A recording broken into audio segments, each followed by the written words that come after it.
Distingués invités, les résultats issus du RGPA 5 et de l'EACVM 1 et 2 mettent en évidence des dynamiques intéressantes sur le plan démographique et socio-économique de notre pays.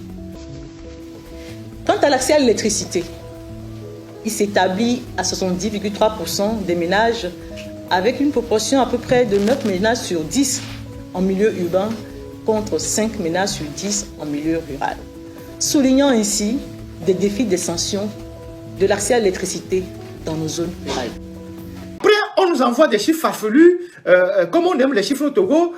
Tantôt, on rassemble les journalistes, on dit oui, qu'on a progressé, on a progressé dans l'indice de développement humain, on a ci, on a ça. Les autres pays sont dans le concret.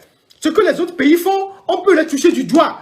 Quand on construit une route au Bénin, on voit ça. Quand on construit une cité, on voit ça. Quand on construit un hôpital, on voit ça.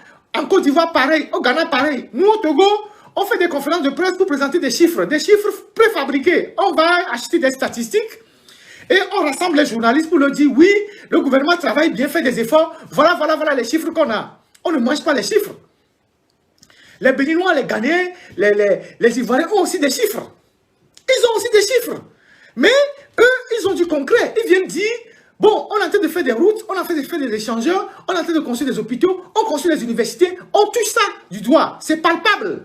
Au Togo, bon, on rassemble les gens en une conférence de presse, on dit voilà, bonne nouvelle, la Banque mondiale a fait un classement, ou je ne sais pas quel institut a fait un classement, le Togo est bien positionné, on est bien dans les indices humains de développement. Mais partout dans le pays, c'est la pauvreté. C'est la pauvreté. À quoi servent les chiffres si on n'a pas l'impact des chiffres dans la vie quotidienne des citoyens? Donc c'est ça la réalité. L'impact du projet. Le projet ambitionne plus de 100 000 bénéficiaires supplémentaires raccordés au réseau électrique de Lomé. Cela contribuera à la lutte contre la pauvreté et à la réduction des inégalités en matière d'accès des populations aux services de base et en apportant une électricité fiable et abordable en zone périurbaine. Alors, quand ils ont eu les fonds, il y a une partie qui doit servir à étendre le réseau, une autre partie qui doit servir aussi à régler les problèmes structurels même de la société. Évidemment, après les Bassito, en allant vers Mouepé, dans cette zone-là, ils ont mis des poteaux, ils sont venus, ils ont installé des poteaux électriques. Les poteaux sont restés là-bas sur le soleil pendant au moins plusieurs mois. Et le jour qu'il leur a plu, ils sont revenus, ils ont planté les poteaux, ils sont repartis. Ils ont fait encore quelques mois, ils sont revenus, ils ont tiré les câbles. Et après avoir tiré les câbles, et depuis, ils n'ont jamais raccordé les câbles au transfo pour que les gens aient de l'électricité. Et depuis 6 ans, le projet devait être un projet urgent, puisque les gens devaient avoir l'électricité tout de suite. Et le fait de brancher les gens, ça devait permettre vraiment à la société de maximiser ses revenus. Et depuis 6 ans, les gens n'ont pas le courant, les poteaux sont là, on a tiré les câbles, mais il n'y a pas de raccordement. Et donc, les populations, les CVD, tous ceux qui sont dans cette zone-là, ont fait des démarches envers les autorités pour comprendre pourquoi le projet est en souffrance, pourquoi le projet est bloqué. Personne ne leur répond. Et ça, nous sommes à Lomé. Nous sommes au cœur de Lomé.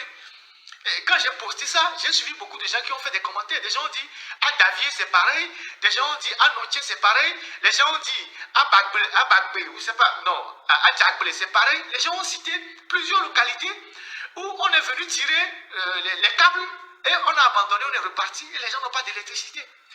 Donc, si, voilà, Akbala, tout ça, donc on ne peut pas comprendre que un projet de cette envergure qui a nécessité un appui financier de 38 millions de dollars pratiquement de l'AFD et que le projet devait faire 6 ans, nous sommes à 1 mois de la fin du projet, les gens n'ont pas l'électricité. Les gens n'ont pas l'électricité. Et nous sommes à Lomé, nous sommes juste dans la grande couronne, si je peux parler ici. Nous sommes dans l'Ekbasito, à Pesito, à Déticopé, Convier, tout ça là. Nous sommes dans le périphérique de Lomé. Ça veut dire qu'il n'y a pas de redevabilité, personne ne suit les projets, une partie de l'argent peut-être a pris une destination inconnue, on ne sanctionne personne, l'impunité, et donc les gens sont dans l'obscurité, et alors qu'il y a les câbles qui sont tirés, les gens continuent de tirer les araignées, ce qu'on appelle là-bas les araignées. Il y a déjà les câbles de la société, il suffit de faire le raccordement, et après de mettre le courant dans les maisons des gens. Mais comme ils refusent de faire le raccordement ou bien ils ont bouffé l'argent, les gens continuent d'utiliser la méthode de débrouillardise, c'est-à-dire tirer le courant par araignée, avec tous les risques que cela comporte. Est-ce que c'est normal cette gestion des affaires publiques? Vous savez, le Togo n'est pas un pays normal. Mais je pense que le véritable débat aujourd'hui qu'il faut poser, c'est où sont partis ces milliards de francs CFA qui ont été dits par l'État togolais qu'il a investi sur les infrastructures au Togo. Mais en fait, sur le terrain, ce n'est pas palpable. Donc, où sont partis ces milliards? C'est la véritable question et c'est le véritable débat.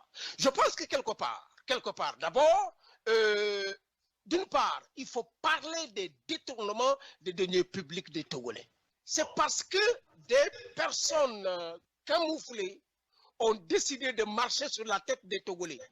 La situation togolaise est tellement catastrophique que parfois, quand on se prend sur les agrégats économiques, on est complètement dans, je dirais, dans un cas atypique. Vous voyez? Et donc, je ne voudrais même pas m'attarder sur ces agrégats parce que ça n'a pas de sens.